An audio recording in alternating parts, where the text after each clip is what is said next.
Wa alaikum, Akim, Akwotium, Islam Moors. Hell's low, everyone else. Hell is very low.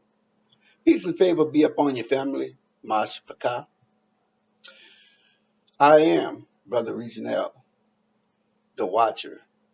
And I've been reporting on some things. I've investigated a thing here. Though I'm not a psychiatrist or a psychologist, I think my opinions and my biblical backing and my biblical digging and investigating can shed some light on what's going on and what I'm seeing. So I'm chronicling this. Welcome to the channel. I appreciate you coming in and watching and observing and taking it in and commenting, liking, subscribing, unliking, not liking, cussing me out. Use the comment section, make yourself known. And if you feel like mocking me, you can do that too. I have pretty thick skin when it comes to that. Used to it. Okay? But anyway, I hope you appreciate and can enjoy my insight. And that you would come back again, share the video with your friends, and in whatever chat rooms you might be, groups you may be in attendance with, and just see how they feel about it, right? Okay, so enjoy the program, check it out, look into it, and see how. Let me know how you think about it. Okay, peace and favor.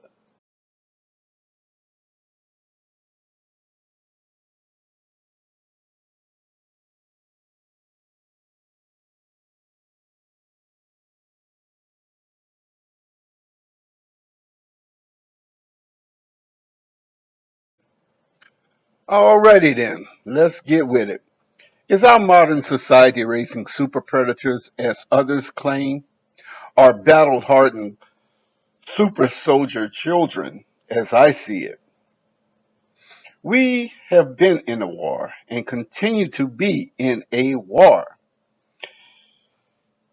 And many keep sitting at the table, eating, drinking, marrying, and playing with this our enemy, who plots our strategic destruction while smiling and laughing and denying it to our face.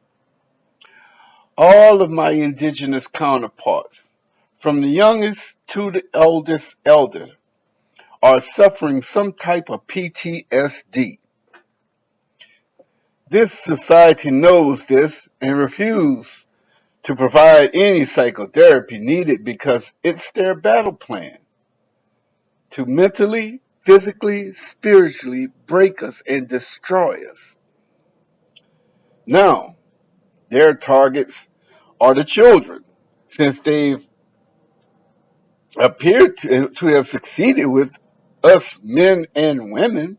Now they're targeting the children. And still, we're not doing much to say, hey, hands off the children. We'll take our punishment, but you're going to leave these little ones alone.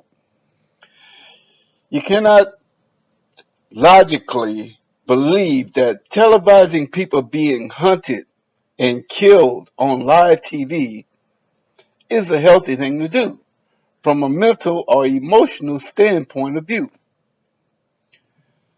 The same people who held church picnics of hangings, burnings, mutilations still savor the sights and sounds. Whether they pass the videotapes around in secrecy or openly under the guise of breaking news, those images, those sights and sounds are being circulated. People are actually feeding off of it with a bloodlust.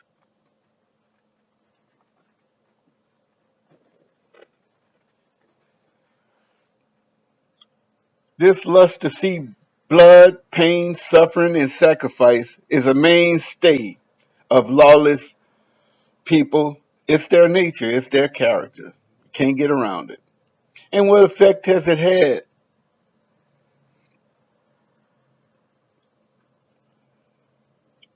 Upon our society and community.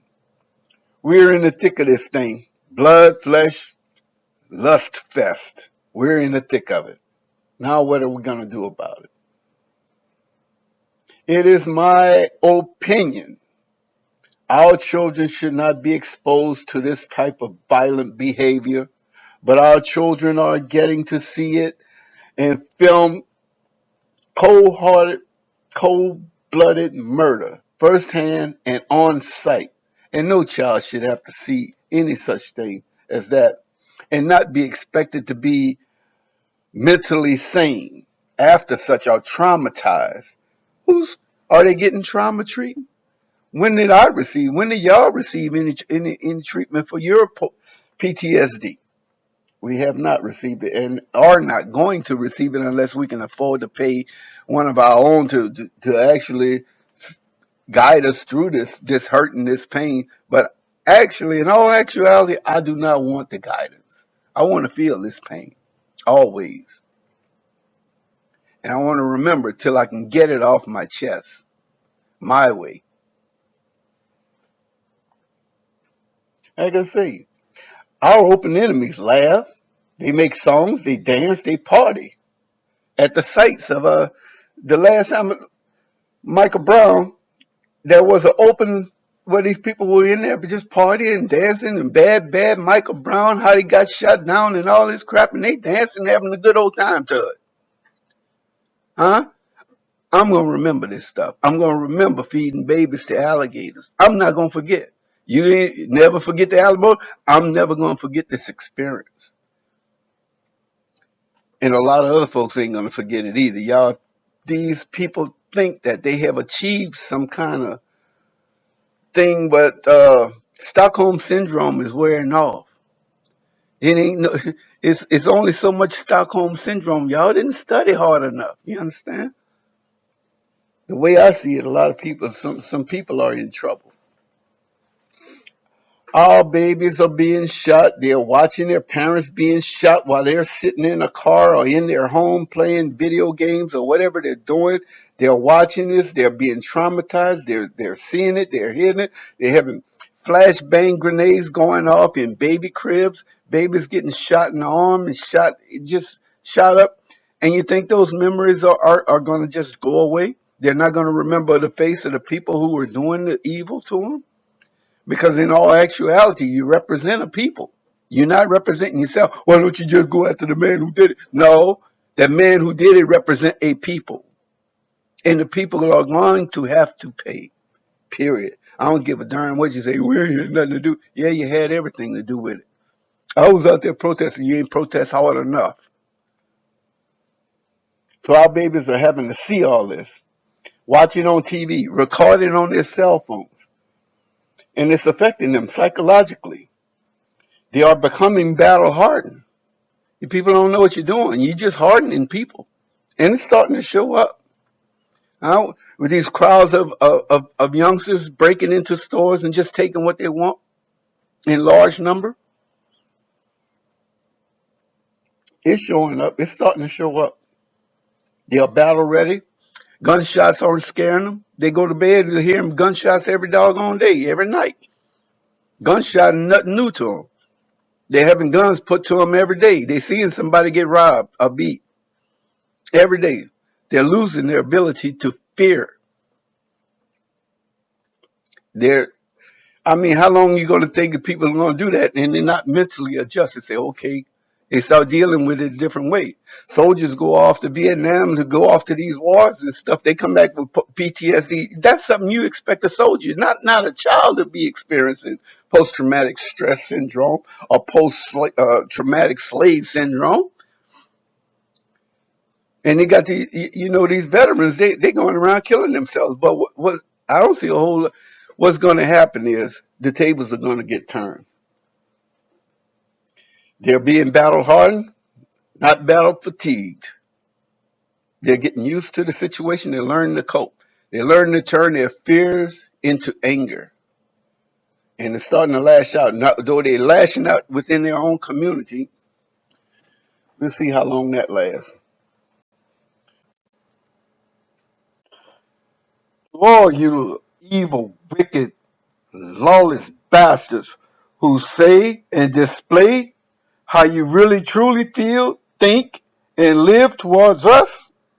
my people, the indigenous people of the world, forget you and your apology for being who the hell you were created to be. Romans 9:21 told you were created to be dishonorable, wicked, untrustworthy, lawless. That's how you were created. And I know, I ain't naive. You can't change your ways any more than an Ethiopian can change his skin, or a leopard can change his spots, or a hyena can change the way it laughs. Jeremiah 13:23. So you can stop with the BS. I don't accept your apology. You can stop with your lies, your false pretense, your fake apologies, accusing other nations of human rights violations when you are the world renowned for your violations against the so-called black, Afro-American, African-American people. Period. Leave China the hell alone. Leave the Philippines alone. Leave Russia alone. Leave the Islamic nations alone. Hypocrites, actors, jokers, Hashatan. The only evil one in this world is you.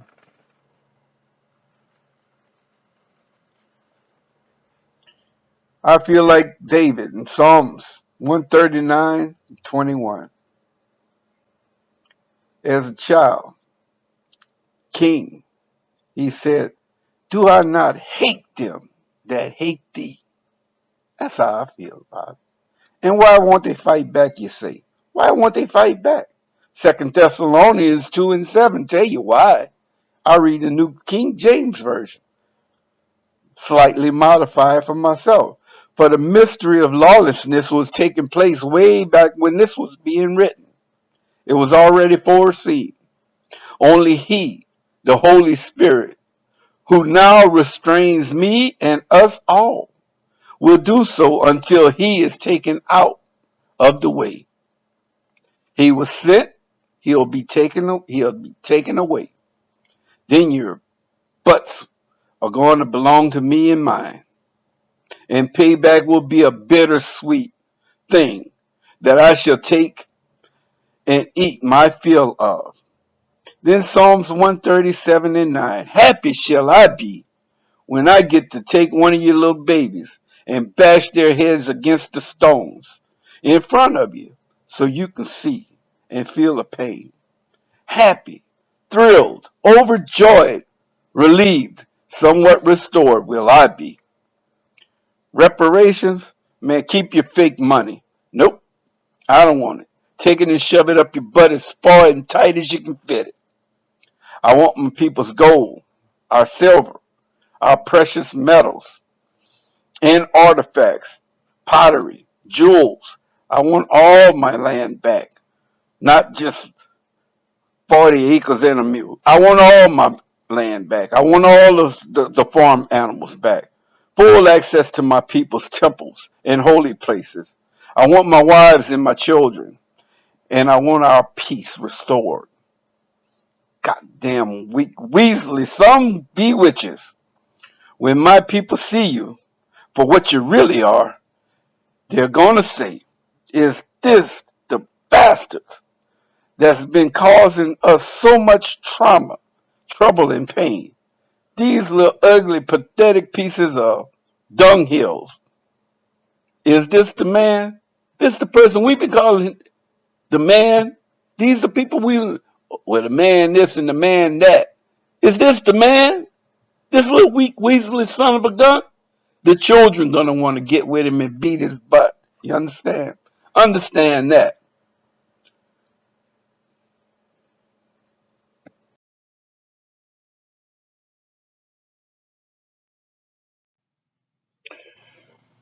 Okay. Isaiah 51:20 describes well how children are our oppressors. It describes well how they hang out on the street corners, wilding out, and territorial. And I know good darn well, I see a group of young men standing out on the corner, they doing their thing. I go around them. I don't try to go through them. That's an oppression. Knowing that, you never knowing what's on their mind. If I'm going to be robbed or if they're going to be cool or whatever. Now in my own neighborhood, everything cool because I know most of the kids and their parents. But to go into someone else's, to go into one of the nearby neighborhoods and see a group, I'm going around them. And if I'm trying to get to a store and they kind of like hogging the place, or if there's like ain't but one or two, I'm still like, the dude looking a little shaky standing out here. Let me go to a different store. That's an oppression. That's one way that the children are oppressed. Because you never know if it's on drugs, if you're out there dealing drugs, or what's going on, or if they just out begging for money or whatever, and that's an oppression in and of itself. When they're begging you for your money, you turn them down, you might turn around and rob you, but you gonna give me some money. Well, you either gonna give it to me or I'm gonna take it. And we already know that the children be out there, they taking clothes, they taking shoes, if they name brand products, you wearing a chain around your neck or something, give me that chain. You gonna give something up. They gonna tax you one way or the other. I ain't gonna get into the women thing. This is about the children. And that's a couple of ways in which we are oppressed by the children. I look around in some households and I see the single parent mothers being oppressed by their sons, and they're actually afraid of their sons. And then I look around, it's the other way around. Women are abusing their sons, and I've seen that firsthand. And actually had to check a sister I was dating doing that crap. She balled her fist up and punched this dude. This little guy, he couldn't have been no more than what 10, 12 years old. She balled her fist and punched the little fella in the chest, checking him. And I was like, I don't know. I'm gonna leave that alone. But yeah, children are and are our oppressors, and women rule over us in positions of authority, police chiefs, mayors, and I think what a couple of governors now. I'm not sure about that. All right.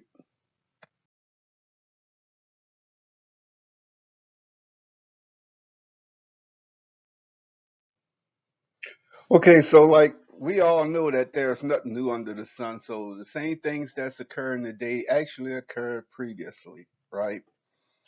And so we're tackling Second Esdras. There shall be confusion also in many places. Why? Because of these killings that's going on, these murders. And every time one of ours get murdered or killed, we head out to the street in anger and we get angry and start asking why they had to do this, they do good dude, good woman, whatever, good child.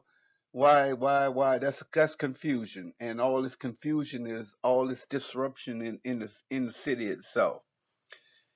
And if anything has occurred, it's been that just about every time we've gone out and protest that something got burned down.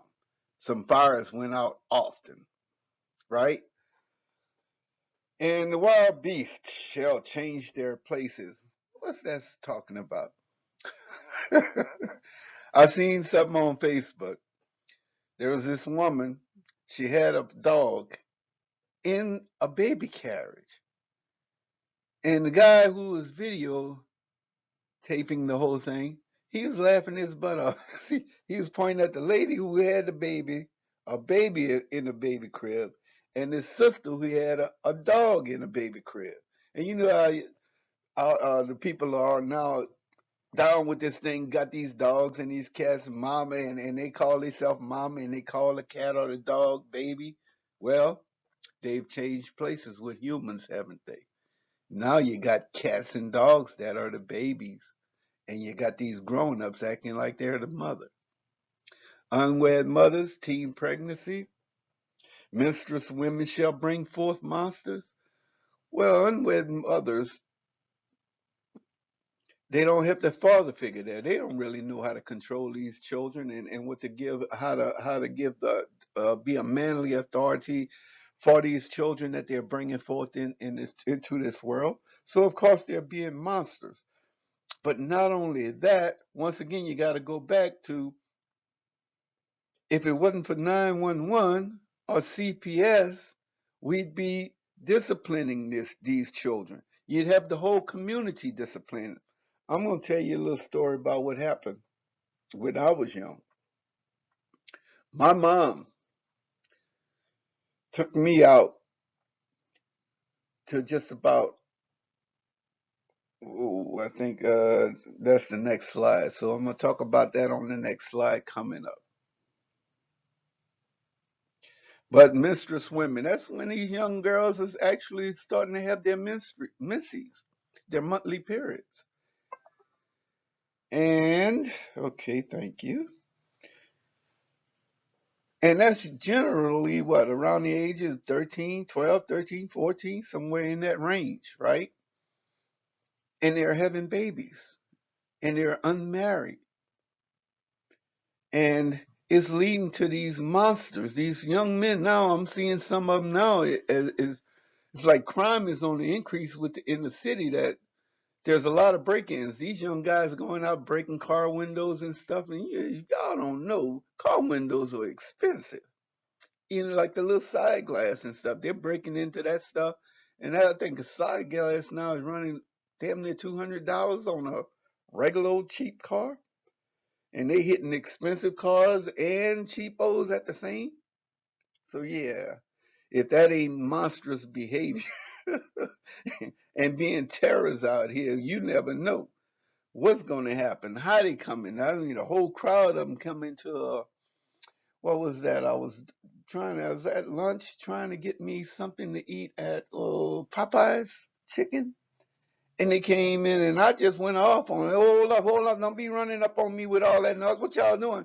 And of course, there's a devil over there trying to check me till I took him and I stared his butt down and had him turn his freaking head away because I really didn't want to cause a ruckus in the place, but I was about to put my foot up that dude's butt.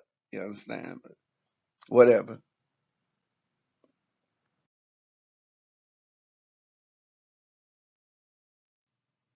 Right. Judge the fatherless.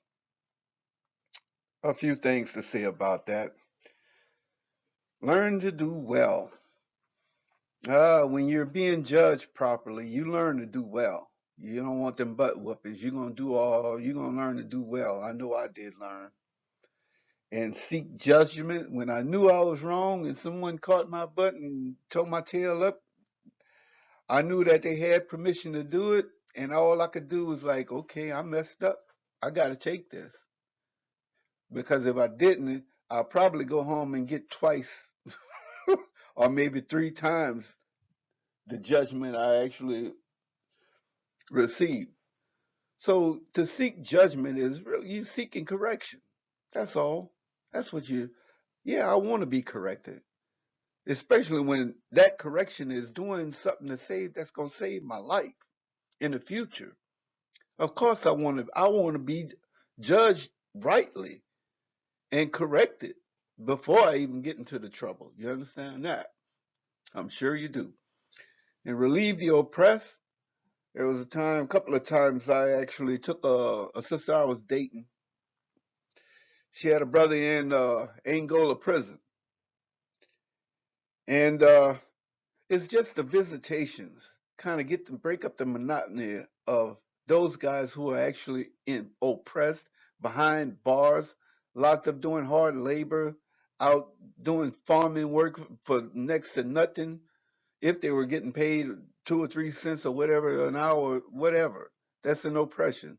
But to relieve them is go visit with them, drop a few dollars off in their account so they have some money to work with and possibly save themselves from serious butt whippings in jail or whatever. Or they can get their, what do you call that? I can't think of it now. Their commissary. You understand? And that's stuff they can trade off and do whatever. You're relieving the oppressed when you go visit those who are locked up behind bars and in prison and in mental institutions or whatever's in these old folks' homes and stuff like that.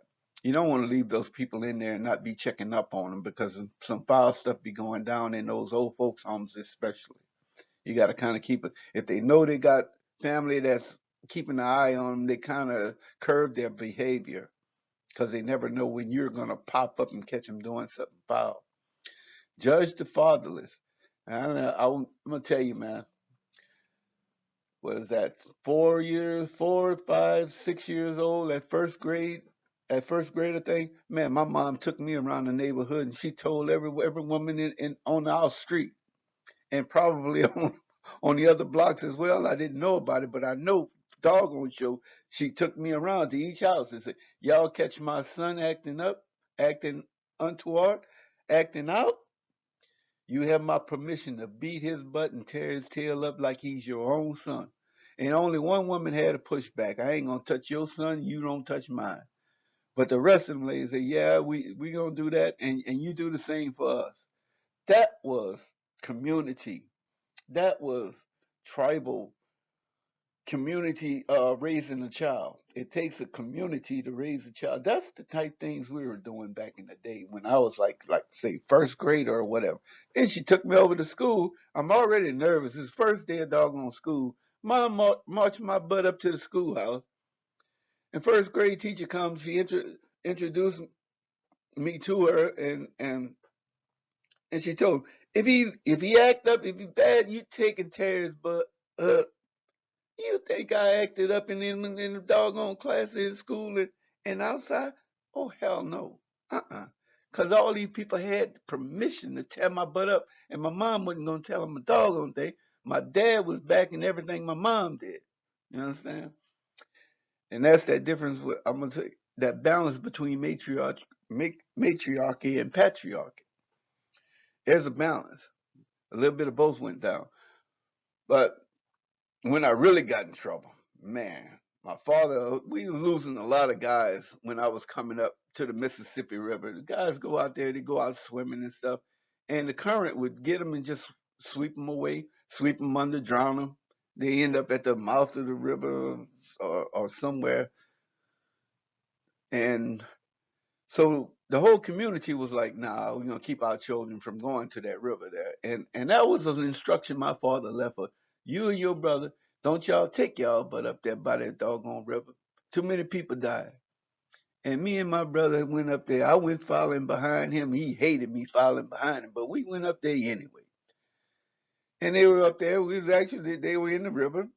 I was afraid of water. I wasn't getting on no water. My brother wasn't messing around in the water. What they was doing was trapping crabs. They had crab traps and catching shrimp in nets. And we had a little boil out that way. My brother knew some of the Neville brothers, who's Aaron, younger brothers. Sister went to school with Arthel, but they lived up there on that riverfront, and we went up that way and was hanging out around them and whoever that drummer was. I can't think of that guy's name now. It's been so long. But we took our butt up there and somebody ratted us out. While we got back home, mom sitting there. So y'all been up to that river, huh? Somebody, I was told, I said, I'm gonna leave this up to your daddy. And boy, my brother told me, I ain't gonna cry when they whip me. Was a couple of them other cats that was with us was telling me that I'm gonna put on 2 pair of pants. I got smart and thought I was gonna go home and put on 2 pair of pants to kind of like soften some of them blows. Shoot, it worked for a little while. That old man come home. My brother talking about he ain't gonna cry. And that old man got through whipping, wearing that butt out. He shed more than 1 or 2 tears. And he came in there. My brother hung out in the doggone living room waiting for my dad to come home. I took my butt to the bedroom, put on another pair of doggone bigger, them old thick cotton jeans over top what I had on. And I was sitting there, sitting in the bedroom. He got through wearing that butt out. He came up in there and he started laying in on me with a doggone belt. I was doing good. I was blocking some of them licks and I was catching them other licks. But something happened, that belt buckle come loose and whacked my butt. And I screamed at that whack. I don't know how that belt buckle, that belt buckle come out of his doggone hand and caught me on my butt. Ow! And he was like, yo, you ain't gonna cry either. See, it do you good to cry real quick, so it'd be over with. But I'm around there listening to my brother talk about I ain't gonna cry. Oh, you ain't gonna cry either, huh? Okay, boy, shoot. I wasn't gonna cry till that belt buckle hit my that belt buckle hurt. But I guarantee you, I didn't go back up to that river, shoot, till I was a grown man. That kept me away from that. That kept me out of a lot of trouble. I wasn't really into fishing, and I definitely didn't like that old dirty river water. But it's further out that there's currents in that water. When the water swells up against that levee, things get a little treacherous because the water starts moving quicker. You got the ocean water that's backing up into the river itself, and you got all that pressure on the levee, and the water's just moving at a swifter than normal, and it's moving pretty quick. You go out too far, you ain't gonna make it. A lot of guys did not make it, but I thank the Most High for that butt whooping. I stayed away from that river for the longest time. In fact, after that, when I wanted to go to the water, I'd take my butt out to the lake. I'd go out to Lake Pontchartrain and just hang out there at the beach and enjoy it. It was better, cleaner water anyway, right? So back in the days, we ain't had no 911 or CPS. Yeah, you could whoop your kids and you ain't have to worry about. I'm gonna get on the phone. I'm gonna tell them people you've been beating on me, abusing me, and all this stuff, and they come and take my butt and stick me in somewhere, and I'll be the next organ donor for some family I don't even know. You understand what I'm saying? I think you do. But yeah, man, my mother authorized everybody in the neighborhood. You tear his butt up, you didn't care. But I stayed out of trouble. I ain't have to be told. She wouldn't whoop us. I caught a couple of whoopings from my mother, but my grandmother and my uncle, goodness, I just have to tell you, man, my uncle, he was a preacher, right? Pastor of a church. And that's what I got the picture of that mulberry tree up there because we had not it's a mulberry tree, it's a China ball tree is what it's called. And he got them old stick switches and stuff. And boy, go get me a switch. Oh yeah, what is I ain't doing nothing. What I'm going to get you a switch to beat my butt? My uncle wouldn't talk about boy, go get you a switch. He go get his own switch. After the storm, them lower limbs wasn't there. My uncle, I did something. I think I left outside the house, and he told me to stay my butt inside the house. Oh, my uncle come out the house. He start jumping up, trying to grab one of them tree limbs, and I'm thinking to myself, boy. And he looking back, don't you run from me. And as I'm looking at him, and I'm looking down that alleyway towards the back of the house. I say, man, you pull that guy doggone tree branch down, talking about whooping me with a tree branch. I'm running. You have to catch me. You heard? You gonna have to catch me.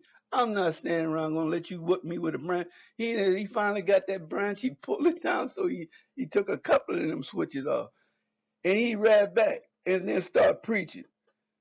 And I say my uncle cheat because he get more than one doggone lash for one. You know it's supposed to be one lash per word. Uncle look like around here trying to spell out the whole doggone thing. He say, thou whack whack whack whack whack shall not whack whack whack whack whack whack spell the rhyme whack whack whack whack. I say, Uncle, you cheating. There'll be one lick per doggone word. You around here 2, 3, 4, 5 word licks per word. Come on, man. You cheating. He'd have pulled that doggone branch down. He had to catch me. Yeah. But these people then took over authority of the man to judge the fatherless, to judge his own kids, to judge not kids, we don't have kids, his own children. With 911 and CPS and all this doggone disgusting stuff. No, do that with your own kids. We had a good little system, not to spare the rod. And it's coming back because the man in charge is coming back and he's going to rule with a rod of iron. Amen. Amen. A rod of iron. I was getting beat with doggone tree sticks and little steps and stuff. This man gonna rule with a rod of iron. Iron don't bend. Shoot. And the principal at the school, it was grade 1 through 12, did all our preschool and gymnasium and church houses, held preschool. Mom homeschooled me. But the principal at the school had this paddle, a wood paddle with holes cut in it. Cut them holes in it so the wind wouldn't cut down when he come down and pop that butt. And boy, I saw him beat this guy once. You only give out 2, 3 licks, but he ain't spared. He come through there and you hear them licks. Pow, pow, pow. That boy cried. I said, man, I don't ever want to go to the principal's office. Principal was my mom's cousin. I said, man, I don't never want to go see Cousin Caesar around here. This man here gonna tell somebody a brand new. I'm gonna end up having to need a brand new buddy if I ever have to go to the principal office and get disciplined. So that's where we were getting our judgment from the fatherless. It was actually being done in the schools, in the homes, and in the community. And these people come in and put up all these disgusting laws, which they don't obey any law because they are lawless people, and come up with this 911 system where anybody can call. I mean, we settle problems among ourselves in the community. We rarely call the police unless somebody was just straight up wilding out and doing some stuff they ain't had no business doing, getting real crazy, killing people, raping people. That's when you, okay, look. And even then, they're doing certain rapes. Brothers go out and, man, what, you was with my sister? Man, them guys, you get a butt whooping first. It wasn't calling no 911. You had to deal with them brothers and them fathers. That was 911. Brothers and fathers. Talk about touching my sister, touching her sister against her will. You had to deal with some folk. You understand? You wasn't gonna deal with no police. You had to deal with, and the good thing about that, more than likely you're gonna survive. Whereas now you dial 911, you're likely gonna die. You understand? CPS, you call them people, or you have a child call CPS on you and say, "Mama been abusing me," or "Daddy been abusing me." They're gonna take your child. So the child gonna be in a worse state than where they at home. They don't even know what they're doing, right? So that's that.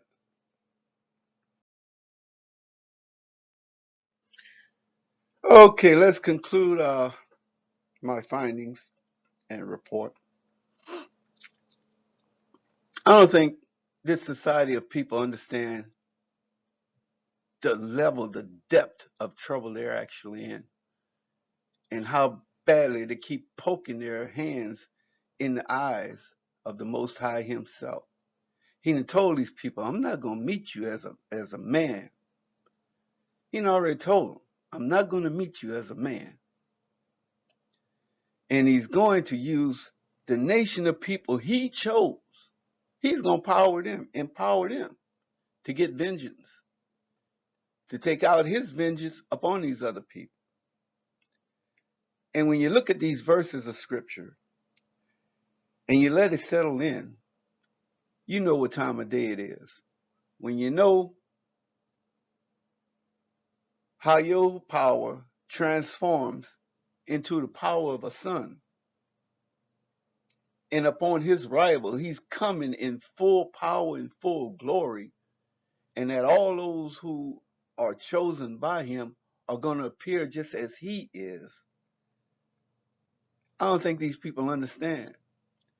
When it comes time for revenge, for the Most High's vengeance, ain't no weapon that they create, nothing that they've created is going to be able to save their butts. I don't think they understand this. They're expecting one thing, but something else is going to go down. All right. Thanks for watching. Enjoy the rest of the show. Come back and visit again. I'm going to be doing more as time permits, but on a more often, a more frequent basis. Thanks.